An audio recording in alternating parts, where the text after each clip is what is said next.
You know, let me tell you something. Yeah?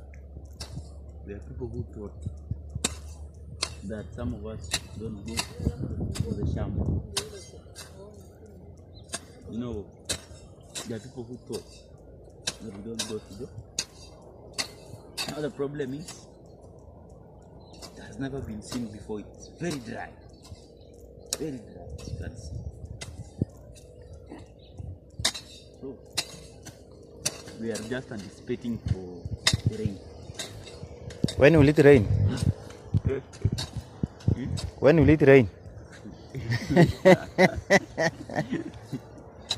It's probably there. It's quite close. The gates of heaven are closed. It's quite. By the way, especially for November, December period, this has never been seen. It has never been this dust.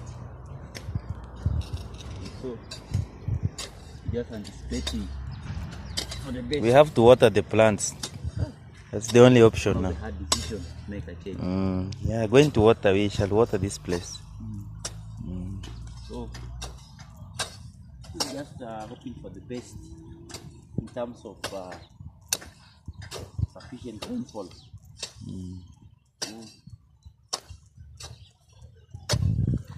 Which plants are these? Those are. It's sorghum. Yeah.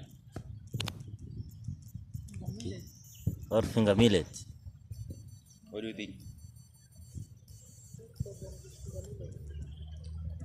Yeah.